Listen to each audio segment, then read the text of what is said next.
Hey guys, back for more fun today on Wednesday. We are going to kick off with those same 10 belly breaths. Again guys, give yourself 30 to 45 minutes just for you for today, right?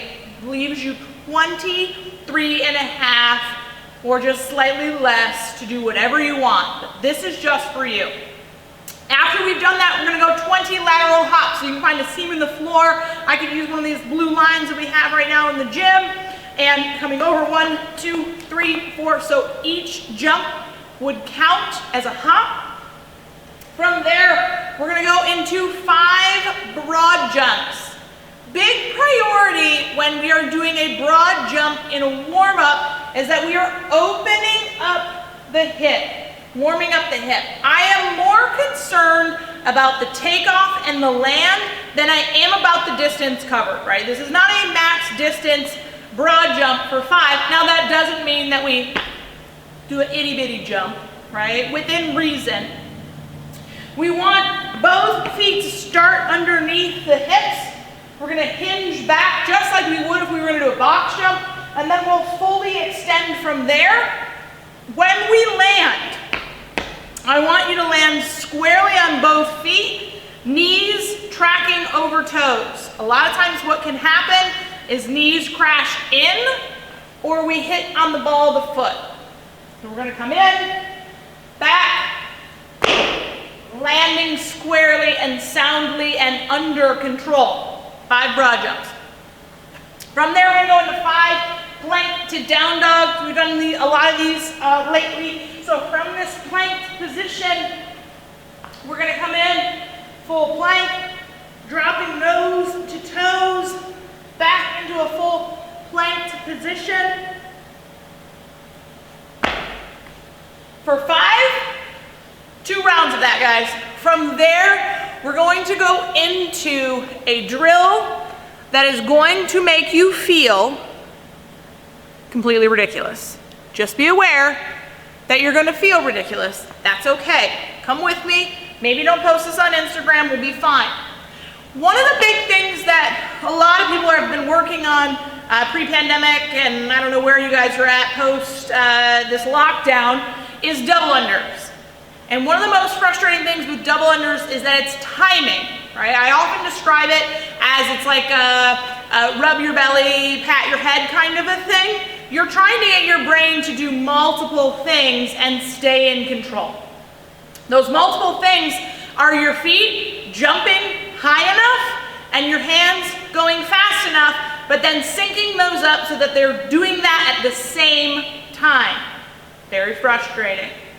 This drill that we're gonna do, the penguin jumps, we're going to ditch the rope altogether so everyone can do this regardless of where you are on the spectrum of working on double unders.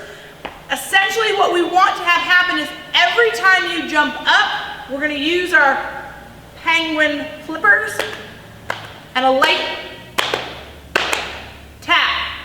Every time your feet come up, we want to try and have tap tap before your feet touch again. So as we head up,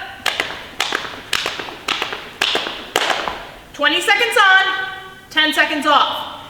If you find that from a breathing standpoint that this is incredibly taxing, or your feet or your calves are starting to cramp, you can always do a reverse tabata. 10 seconds on, 20 seconds off. But we're gonna do all 8 rounds before we get into the good stuff.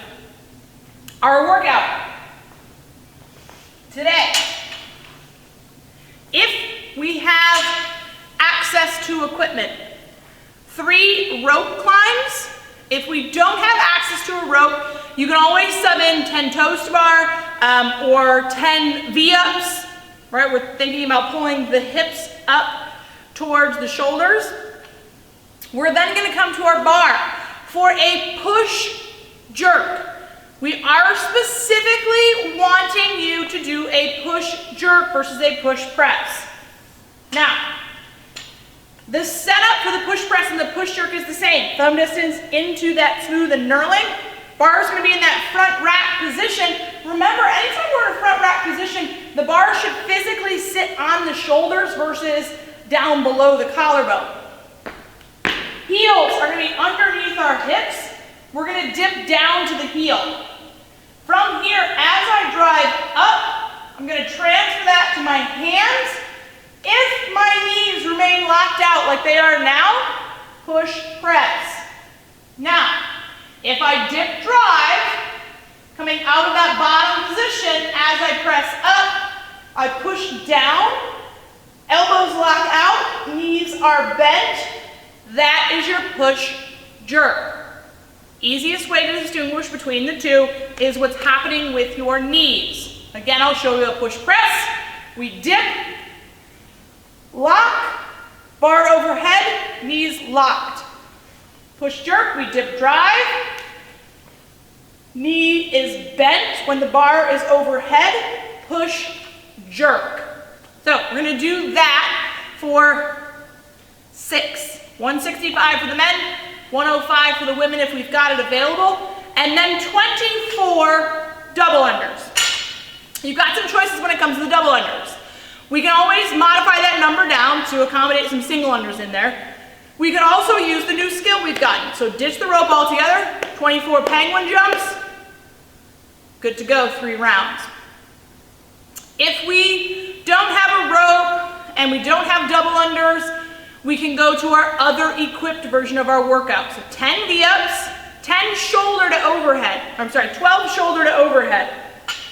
Now, when it's written shoulder to overhead, STO, that means that weight could be pressed, which I wouldn't recommend, push press,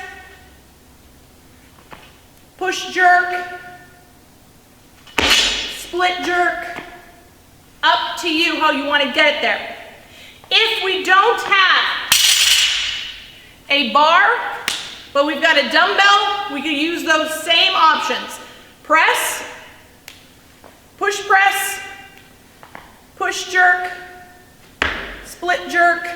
I would go 6 and 6 before we get back onto the rope. We're gonna do that for 6 total rounds. So we're increasing the volume a little, decreasing the weight some, and obviously the V-up versus the rope climb, taking some of the technical pieces out as well. Once we have done that, we're gonna come into our finisher. If we've got a foam roller hanging around, awesome, go ahead and use it. We're gonna do a 1-minute calf smash on each leg. So some people will find that they're a little tighter towards the ankle.